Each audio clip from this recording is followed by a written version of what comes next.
Assalamualaikum warahmatullahi wabarakatuh.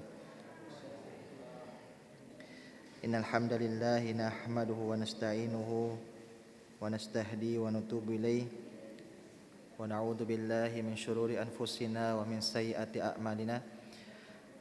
May yahdihillahu fala mudhillalah wa may yudlil falan tajida lahu waliyan mursyida. Asyhadu an la ilaha illallah wahdahu la syarikalah wa asyhadu anna Muhammadan abduhu wa rasuluh. Allahumma salli ala Muhammad wa ala alihi wa ashabihi wa man tabi'ahum bi ihsanin ila yaumiddin. Qala Allah Ta'ala, ya ayuhan nasu ittaqu rabbakumul ladzi khalaqakum min nafsin wahidah wa khalaqa minha zawjaha wa batha minhuma rijalan katsiran wa nisaa'a wattaqullaha alladzi tasaaluna bihi wal arham innallaha kana 'alaikum raqiba. Masyaallah muslimin, jamaah yang dimuliakan oleh Allah Subhanahu wa taala, tak henti-hentinya kita mengucapkan puja dan puji syukur kita atas kehadirat Allah Subhanahu wa taala, karena hingga pada saat ini Allah Subhanahu wa taala masih memberikan kepada kita sekalian sangat banyak nikmat, baik itu nikmat kesehatan, kesempatan, dan terlebih pula nikmat yang kita bisa rasakan sekarang ini, yaitu nikmat keamanan dalam beribadah, sehingga kita dapat bisa beribadah di tempat yang kita cintai ini secara aman dan juga tentram. Dan juga tak melalui kesempatan yang mulia ini kami menghimbau kepada jamaah sekalian, agar senantiasa tidak menggendorkan doa-doa kita sekalian kepada saudara-saudara kita yang berada di Palestina sana. Sebagaimana kita ketahui bahwasanya saudara-saudara kita yang berada di sana membutuhkan uluran tangan kita sekalian. Jikalau di antara kita sekalian mungkin ada yang belum mampu untuk menyumbangkan, entah itu dari hartanya, menyumbangkan entah itu dari kekuatannya, maka cukup baginya untuk menyumbangkan doa-doa terbaik yang dia punya kepada saudara-saudara kita yang berada di Palestina sana. Kemudian salat serta salam tak lupa kita haturkan kepada suri tauladan kita Nabi Muhammad sallallahu alaihi wasallam, serta kepada para sahabat beliau, kepada para keluarga-keluarga beliau, serta kepada para orang-orang yang senantiasa istiqomah di jalan Allah Subhanahu wa taala hingga hari akhirat atau hari kiamat datang menjumpai kita sekalian.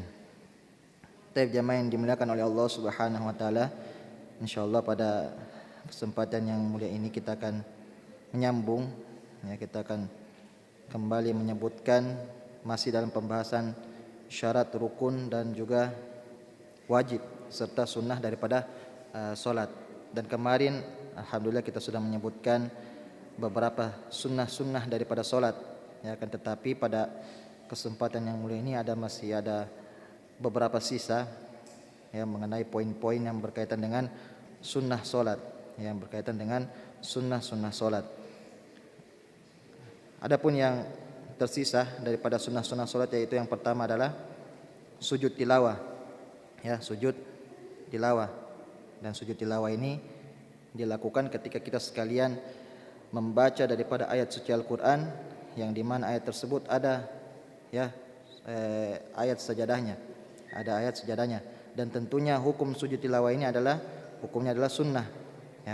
Adapun tata cara melakukan sujud tilawah, tentunya ini berkaitan dengan takbir, berkaitan dengan takbir untuk melaksanakan sujud tilawah.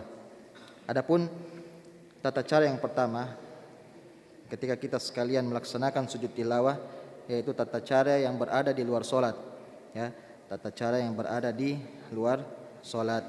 Dan pada masalah ini terdapat ikhtilaf di kalangan ulama, bahwasanya ketika seseorang melaksanakan sujud tilawah di luar solat, maka kepadanya atau baginya tidak perlu untuk bertakbir, ya tidak perlu untuk bertakbir, karena ini adalah pendapat daripada Imam Abu Hanifah, ya rahimahullahu taala. Ya alasannya sangat simpel, ya kenapa Abu Hanifah mengatakan bahwasanya sujud tilawah di luar solat ini tidak perlu untuk menggunakan takbir, karena tidak ada hadis yang sahih ataupun dalil yang sahih yang berkaitan tentang hal ini. Adapun pendapat ulama yang lain yang mengatakan bahwasanya diharuskan bertakbir, ya diharuskan bertakbir ketika turun untuk sujud tilawah, ya walaupun itu sujud tilawahnya berada di luar solat. Dan ini adalah pendapat daripada mayoritas para ulama dan juga mayoritas para fuqaha. Ya mereka berdalilkan dengan hadis yang diriwayatkan oleh Ibnu Umar radhiyallahu anhuma, ya bahwasanya Rasulullah sallallahu alaihi wasallam yaqra'u alaina al-Qur'an, ya fa idza marra bis sajdah kabbara wa sajadna ma'ahu. Ya bahwasanya Rasulullah sallallahu alaihi wasallam membacakan Al-Qur'an kepada kami, ya. Jika beliau melewati ayat sajadah, maka beliau bertakbir, beliau sujud serta kami sujud juga bersama dengan beliau. Kemudian pula di dalam hadis yang lain, ya yang diriwayatkan oleh Ibnu Mas'ud radhiyallahu anhu, ya idza qara'ta sajdatan fakabbir, ya fakabbir wasjud wa idza rafa'ta ra'saka fakabbir. Ya jika engkau membaca ayat sajadah, maka bertakbirlah, kemudian sujud, ya dan jika engkau mengangkat kepala maka bertakbirlah. Ya kita lihat bahwasanya dua dalil ini atau dua hadis ini menunjukkan keumuman, ya. Jadi di dalam dua hadis ini tidak disebutkan bahwasanya Rasulullah sallallahu alaihi wasallam itu berada di dalam salat, ya kan, tetapi disebutkannya secara umum, berarti juga termaksud daripada di luar salat. Adapun yang berkaitan dengan sujud tilawah di dalam salat, ya, sujud tilawah di dalam salat, maka di sini ulama bersepakat bahwasanya ketika sujud tilawah dilakukan di dalam salat, maka diharuskan untuk bertakbir ketika dia turun, ya, ketika dia turun melaksanakan sujud tilawah ataupun bangkit daripada sujud tilawah tersebut, ya sebagaimana mereka berdalilkan dengan keumuman hadis sahih, ya yang diriwayatkan oleh hadis riwayat Tirmizi, ya bahwasanya Rasulullah sallallahu alaihi wasallam yukabbiru fi kulli raf'in wa wad'in wa qiyamin wa qu'udin, ya wa Abu Bakrin wa Umar wa Utsman radhiyallahu anhum. Ya bahwasanya Rasulullah sallallahu alaihi wasallam bertakbir, ya bertakbir di setiap gerakan bangkit, ya baik itu bangkit, turun, berdiri dan juga beliau duduk. Begitu pula yang dilakukan juga oleh Abu Bakar serta Umar dan juga Utsman radhiyallahu anhum ajmain. Ya kita lihat di hadis ini bahwasanya Rasulullah, ya ketika beliau melaksanakan salat, di mana ya di setiap gerakan beliau, entah itu gerakan bangkit dari sujud atau bangkit dari ruku, ya ataupun turun, ya turun dari melaksanakan sujud atau turun melaksanakan ruku, ya pasti Nabi SAW pasti akan bertakbir, termaksud daripada ketika beliau SAW hendak turun, ya melaksanakan sujud tilawah ataupun bangkit dari sujud tilawah tersebut. Adapun pendapat atau perkataan daripada Imam Malik, ya rahimahullah, mengatakan, ya barang siapa ya yang membaca ayat sajadah di dalam salatnya, maka ia hendaknya bertakbir untuk sujud dan juga bertakbir ketika ia bangkit daripada sujud tersebut, ya dan juga diikuti oleh pendapat atau perkataan Ibnu Qudamah, ya rahimahullah, ya jika sujud tilawah maka ia harus bertakbir untuk sujud dan juga bangkit daripada sujud tersebut, ya. Dan ini adalah tata cara yang dilakukan ketika kita melaksanakan sujud tilawah, entah itu berada di luar solat ataupun di dalam solat. Adapun tata caranya, ya tata cara melakukan sujud tilawah, ya mungkin sebagian kita sudah mengetahuinya karena hal ini juga lumayan masyhur atau lumayan gampang juga untuk diketahui, ya. Ketika kita melaksanakan sujud tilawah, maka tidak perlu kita sekalian untuk mengangkat kedua tangan, ya maka kita sekalian tidak perlu mengangkat kedua tangan, baik itu turun ketika sujud maupun bangkit daripada sujud tersebut, Ya, ketika kita melaksanakan solat, ya, ketika imam membaca surah atau ayat as-sajdah, ya, maka ketika kita turun melaksanakan sujud tilawah, maka kita tidak perlu untuk mengangkat kedua tangan tersebut. Adapun juga tidak perlu untuk duduk di antara dua sujud. Ya, tidak perlu juga duduk di antara dua sujud karena ya sujud tilawah hanya dilakukan dengan satu kali, bukan daripada dua kali. Taib jamaah yang dimuliakan oleh Allah Subhanahu wa taala. Kemudian timbul pertanyaan, bagaimana hukumnya jika sujud tilawah? Ya, apakah boleh langsung ruku atau harus berdiri lagi? Ya, setelah bangun daripada sujud tilawah, apakah boleh langsung ruku atau harus berdiri lagi? Ya, di sini disebutkan bahwasanya jika kita sekalian melakukan sujud tilawah, ya, yang tentunya kita lakukan di dalam solat, ya, maka boleh kedua-duanya. Boleh kita berdiri kembali, ya, melanjutkan bacaan ayat kita sekalian, ataupun bangkit dari sujud tilawah langsung ke posisi ruku. Kalau seumpama ya kita mendapatkan surah sajadah yang dimana surah sajadah tersebut berada di akhir surah, seperti yang berada di surah Al-Alaq, kalla la tuti', bagaimana bunyinya? Waqtarib. Nah, yang seperti begitu, karena dia berada di akhir surah, ya, tentunya tidak ada lagi surah atau ayat yang setelahnya, maka diperbolehkan langsung ruku. Ya, kalau seumpama dia masih terdapat ayat setelahnya, maka boleh kita berdiri kembali untuk melanjutkan ya surat atau ayat yang masih tersisa. Adapun ya bacaan sujud tilawah, ya, maka di sini disebutkan Imam An-Nawawi mengatakan bahwasanya dianjurkan, ya, menurut pendapat daripada Imam An-Nawawi, bahwasanya ada doa yang dianjurkan ketika melaksanakan sujud tilawah. Ya, di antara doanya adalah ya sajada wajhi lilladzi khalaqahu wa sawwarahu wa syaqqa sam'ahu wa basarahu bihaulihi wa quwwatihi. Ya, dan juga doa yang lain menurut pendapat Imam An-Nawawi, Allahumma aktub li biha indaka ajran waj'alha li indaka zukhran wada' anni biha wizran wa qabalha minni kama qabiltaha min 'abdika Daud. Ya, dan ini adalah doa yang Imam An-Nawawi rahimahullah dianjurkan atau menganjurkan kepada kita sekalian dibaca ketika sedang melakukan sujud tilawah. Adapun ya jika kita sekalian mungkin belum menghafalnya atau mungkin baru mendengarkannya, maka boleh kita sekalian membaca tasbih atau doa yang biasa kita baca ketika sujud di dalam salat, yaitu subhana rabbiyal a'la ataupun subhana rabbiyal a'la wa bihamdi. Ya, sebagaimana yang dikatakan oleh Abu Daud As-Sijistani ya rahimahullah, ya, beliau menceritakan ya bahwasanya beliau mendengarkan Imam Ahmad ya ketika beliau ditanya ketika dibacakan ketika beliau melaksanakan sujud tilawah, ya, beliau menjawab bahwasanya adapun aku, ya, maka aku membaca subhana rabbiyal a'la, ya, yaitu doa yang dibaca ketika sama dengan doa yang sama dibaca ketika solat yang lainnya. Taib, kemudian jamaah yang dimuliakan oleh Allah Subhanahu wa taala, adapun ya permasalahan yang selanjutnya yaitu berkaitan dengan makmum, ya. Bagaimana jika makmum tersebut tidak ikut dalam imam, ya, jika imam tersebut sujud tilawah, ya. Kita ulangi, bagaimana makmum tersebut tidak ikut jika imam sedang melaksanakan sujud tilawah. Ya, maka di sini terdapat dua kemungkinan, ya. Seperti contoh ketika ada mungkin makmum yang mungkin tidak mengetahui atau tidak melihat posisi imam, ya, tentunya dia tidak melihat apakah imam tersebut melaksanakan sujud tilawah ataupun tidak. Ya, maka di sini terdapat dua kemungkinan.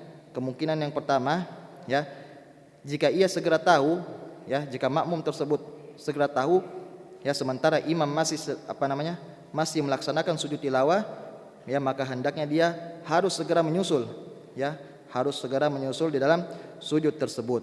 Ya, jadi dia tidak boleh bersantai-santai.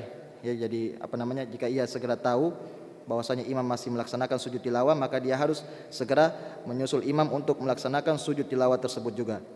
Adapun kemungkinan yang kedua, ya, jika makmum tersebut tidak mengetahui, tidak mengetahui imam sedang melaksanakan sujud tilawah sampai dia bangkit berdiri, ya, maka dia harus mengikuti imam, maka dia harus mengikuti imam sampai selesai solat, dan dia tidak perlu untuk mengganti sujud tilawah tersebut, dan dia tidak perlu mengganti sujud tilawah tersebut walaupun dia ketinggalan sujud tilawah yang dilakukan oleh imam tersebut, karena kita ketahui bahwasanya sujud tilawah hukumnya adalah sunnah, sementara mengikuti imam adalah hukumnya wajib, dan kita ketahui bahwasanya wajib itu lebih diutamakan daripada sunnah.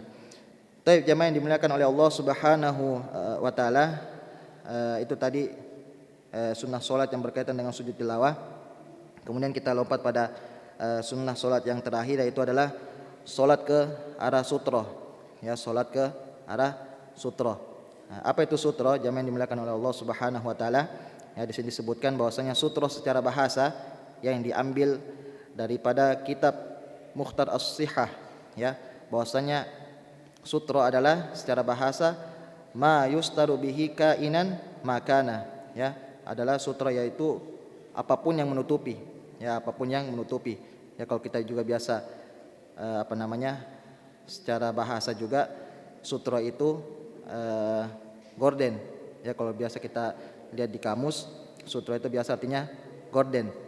Adapun secara istilah, sutroh adalah ma yunsabu amamal musalli, min ason atau tasnimi turabin, ay takwimihi wa nahwihi liman mururi amamahu, bahwasanya sutroh secara istilah adalah segala sesuatu yang ditegakkan di depan orang yang sedang sholat, baik itu berupa tongkat ataupun tanah atau batu yang disusun atau semacamnya, untuk mencegah orang-orang lewat di depannya ketika sedang melaksanakan sholat, dan juga dalil, dalil tentang pensyariatan untuk mengambil sutroh ketika sholat, diambil daripada hadis yang diriwayatkan oleh Abu Sa'id Al-Khudri radhiyallahu anhu, idza shalla ahadukum falyusalli ila sutratin, wal yadnu minha, jika seseorang mengerjakan sholat maka sholatlah dengan menghadap sutroh dan mendekatlah kepadanya,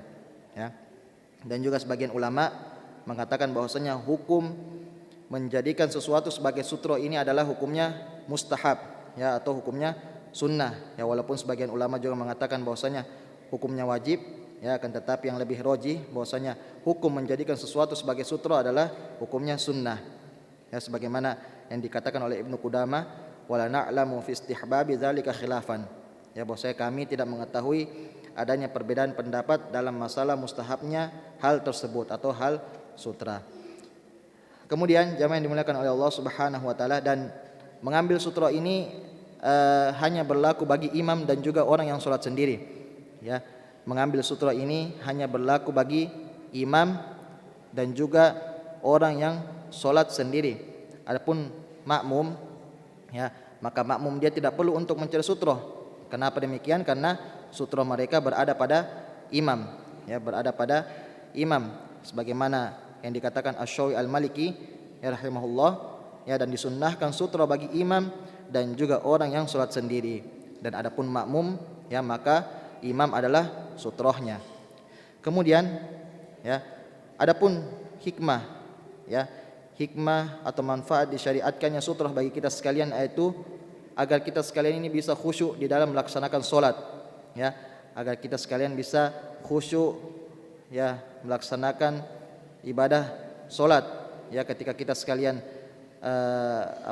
mengambil sutroh untuk dijadikan pembatas ketika melaksanakan sholat, tentu itu bisa menjadikan pandangan kita ini terjangkau, atau terbatas. Bayangkan ketika kita sekalian sholat, akan tetapi di depan kita ini tidak ada sutroh, tentunya pasti pandangan kita ini akan leluasa, yang menyebabkan kurangnya kekhusyuan di dalam sholat kita sekalian.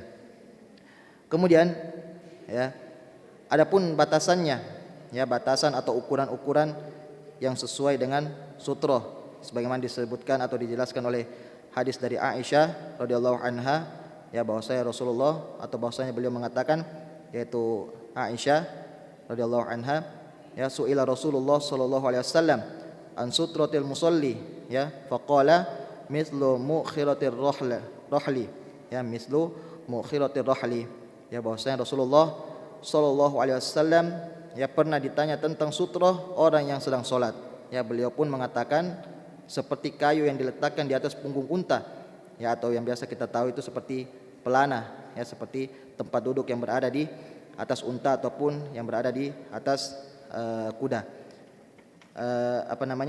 Di dalam hadis ini bahwa saya dikatakan ukuran daripada sutroh itu setara daripada kayu yang berada di atas unta atau biasa tempat duduk di atas unta ataupun di atas kuda, jadi sekitar berapa meter itu, sekitar 60 sentian, ya atau sekitar 50 senti atau 70 senti.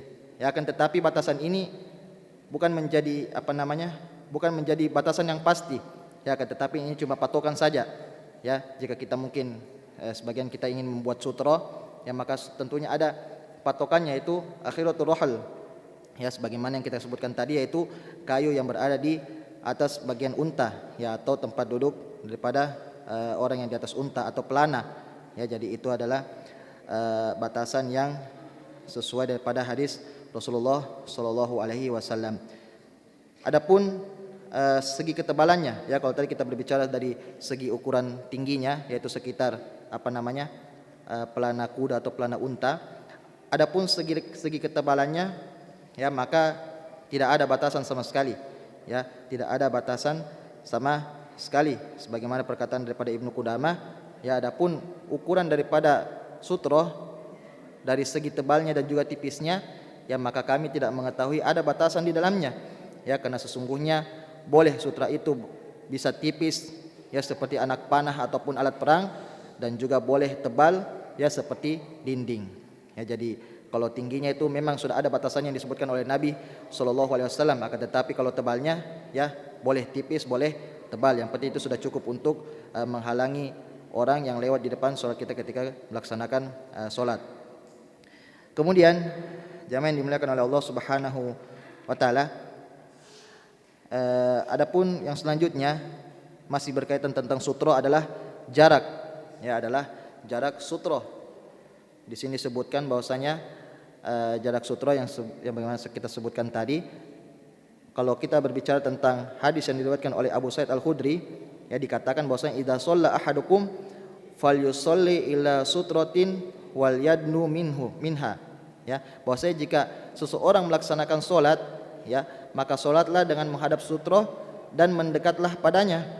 Ya kalau kita mengambil hadis ini bahwasanya jarak sutro itu kalau bisa sedekat-dekatnya, ya jarak antara tempat kita sujud dengan sutro maka harus sedekat-dekatnya kalau menurut hadis ini, ya akan tetapi datang hadis yang lain yang diriwayatkan oleh Sahal bin Sa'ad radhiyallahu anhu, ya yang menjelaskan tentang jarak sutroh lebih rinci, ya bahwasanya beliau mengatakan kana baina musalla Rasulillah sallallahu alaihi wasallam wa bainal jidari mamarru syati, ya bahwasanya ya kata Sahal bin Sa'ad bahwasanya di antara tempat salat Rasulullah sallallahu alaihi wasallam dengan dinding, ya ataupun dengan sutroh ada jarak yang cukup untuk domba bisa lewat. Ya jadi dia ini tidak seperti yang dikatakan hadis pertama. Kalau hadis pertama dikatakan maka mendekatlah kepadanya, ya yang secara umum semakin dekat itu semakin baik. Akan tetapi hadis yang kedua mengatakan ya bahwasanya ada ruang, ya atau ada jarak yang semungkinnya bisa untuk domba untuk lewat di depannya, ya jadi sekitar sekitar 1 meter atau sekitar berapa senti lah, ya kita kira-kirakan yang cukup untuk anak domba atau domba kecil untuk bisa lewat di depan. Kemudian juga dijelaskan oleh Imam An-Nawawi bahwasanya di dalam hadis kana baina musalla, ya yang dimaksud daripada musalla di sini adalah tempat sujud daripada Nabi sallallahu alaihi wasallam, ya berarti tempat sujud menuju ke dinding, yaitu sekitar ada jarak untuk bisa domba bisa lewat, ya seperti kita sebutkan tadi sekitar 1 meter atau sekitar beberapa senti. Kemudian jamaah yang dimuliakan oleh Allah Subhanahu wa taala, masih dalam pembahasan sutro, Ya. Di sini disebutkan bolehkah bagi seseorang untuk mencari sutroh di pertengahan solat? Ya, bolehkah seseorang mencari sutroh di pertengahan solat? Ya, seperti sumpama kita dapati kasus seperti makmum yang sedang masbuk, ya, ketika imam sudah selesai dalam melaksanakan solat, ya, sudah mengucapkan salam, tentunya sutrohnya pasti juga sudah berpindah, ya, yang sebelumnya dari imam kemudian pindah kembali kepada makmum tersebut. Ya, kita lihat biasa kebanyakan orang mereka mencari mencari sutroh, ya.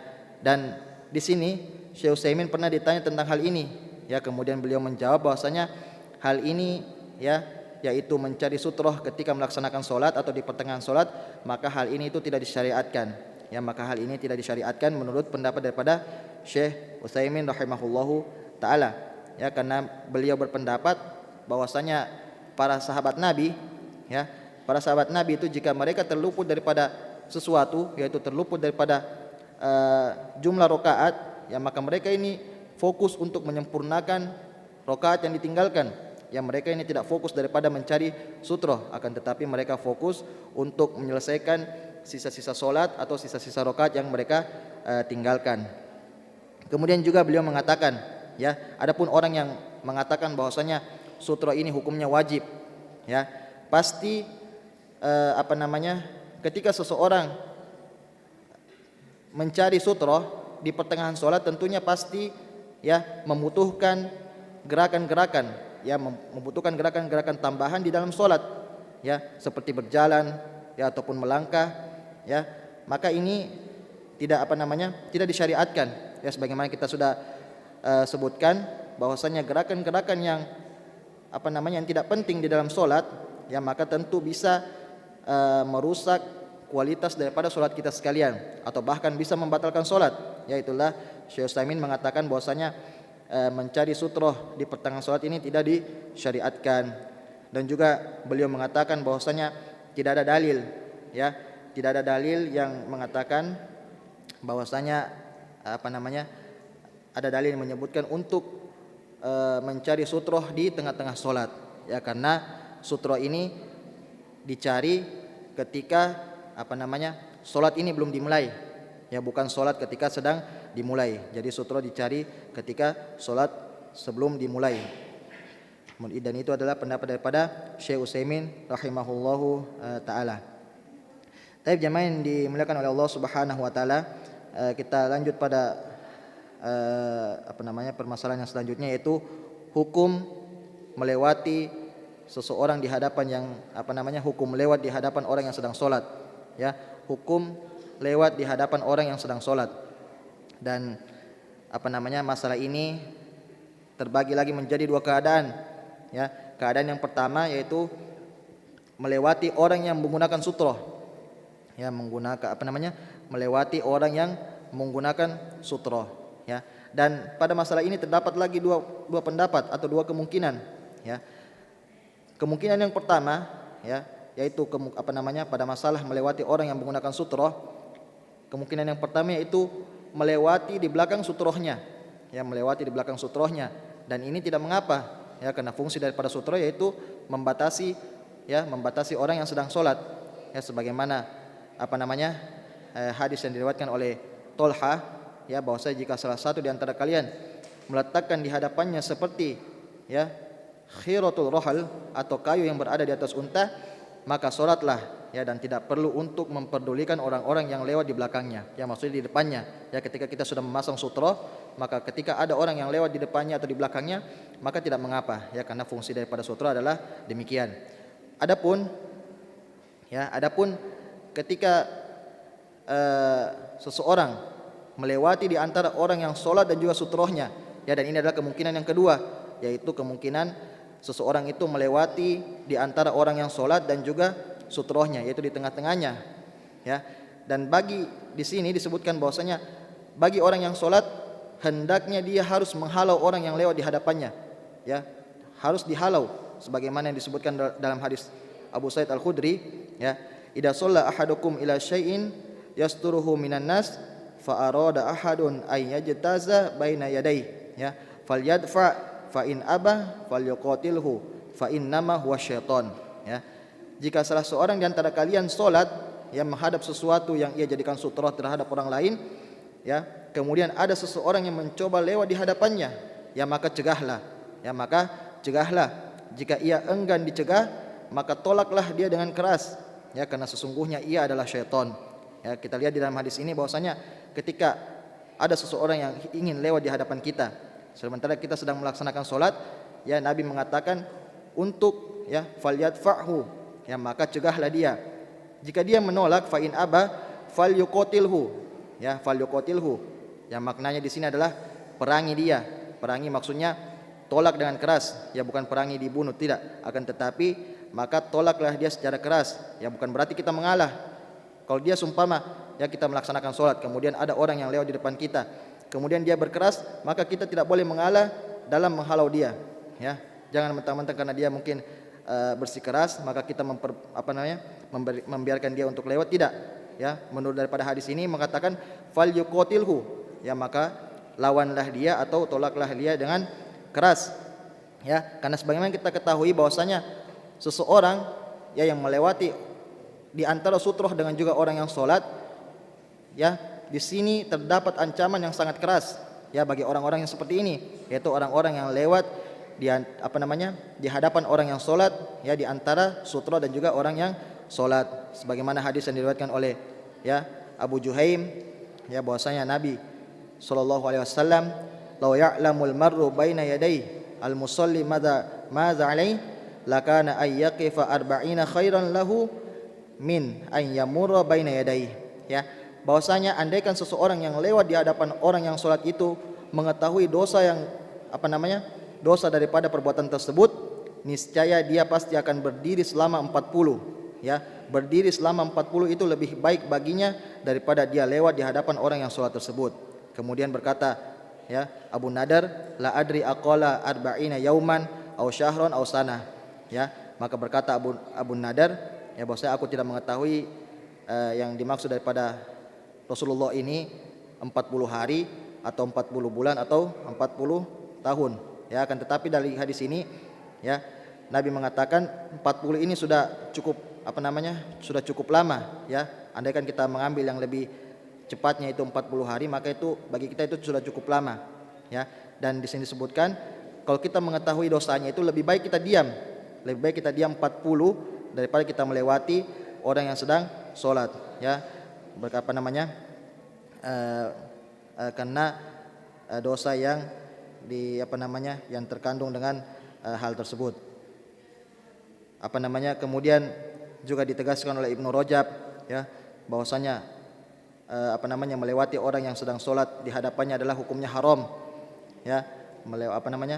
Melewati orang yang di hadapan orang sholat maka hukumnya haram ya, walaupun sebagian ulama mengatakan hukumnya makruh ya, akan tetapi Ibnu Rajab lagi kembali menjelaskan ya bahwasanya penggunaan kata makruh ya pada ulama-ulama terdahulu ini terkadang juga bersifat pengharaman. Kemudian jamaah yang dimuliakan oleh Allah Subhanahu wa taala, kemudian kita masuk pada keadaan yang kedua, yaitu hukum lewat di hadapan orang yang sholat. Ya, kalau tadi kita sebutkan melewati orang yang menggunakan sutroh, kemudian keadaan yang kedua ini melewati di hadapan orang yang tidak menggunakan sutroh. Ya, melewati di hadapan orang yang tidak menggunakan sutroh. Ya, di sini juga terdapat ikhtilaf para ulama. Ya, kata Syekh Utsaimin, ya ulama berbeda pendapat. Ada yang mengatakan batasannya itu sebatas 3 hasta. Ya, 3 hasta dari kedua kaki orang yang sedang sholat. Jadi sekitar kalau 3 hasta itu sekitar 1,5 meter lah ya dari kedua kaki orang yang sholat.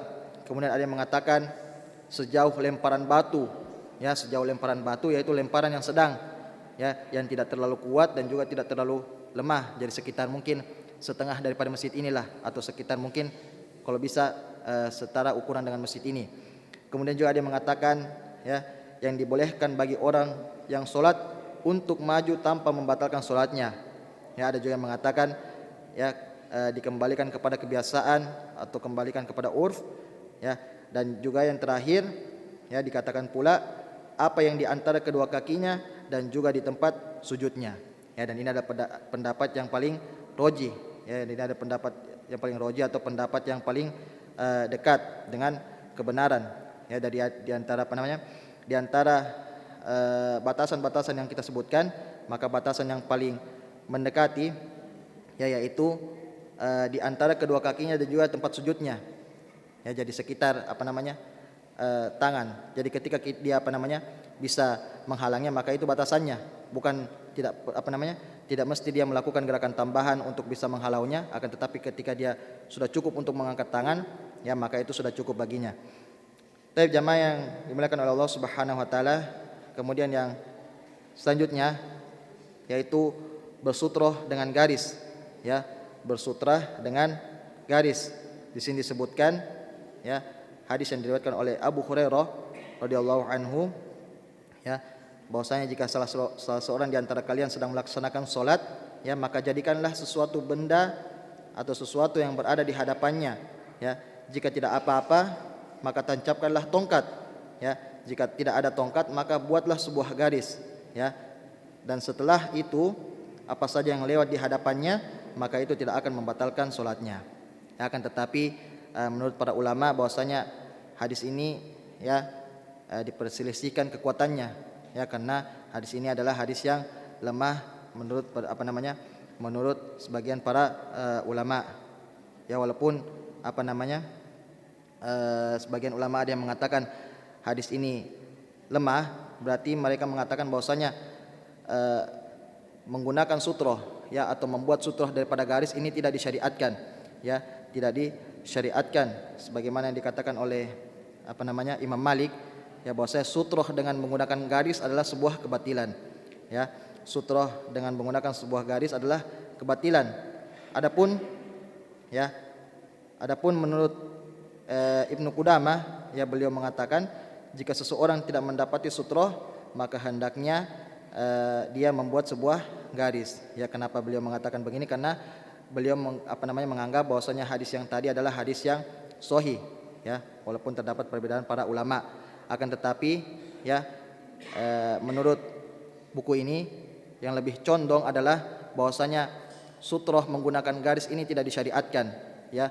Sutroh menggunakan garis ini tidak disyariatkan, ya. Jadi yang disyariatkan itu hanya berupa benda yang berdiri seperti yang kita sebutkan tadi, yaitu pelana kuda ataupun pelana unta.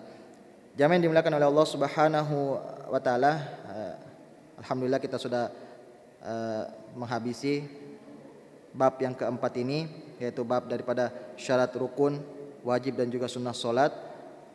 Dan alhamdulillah kita akan masuk pada bab 5, yaitu salat wajib, dan insyaallah kita akan sebutkan di pertemuan yang akan datang biidznillah taala.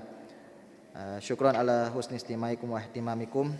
Barakallahu fikum wa jazakumullahu khairan. Wa sallallahu ala nabiyina Muhammad wa akhiru da'wana alhamdulillahi rabbil alamin. Assalamualaikum warahmatullahi wabarakatuh.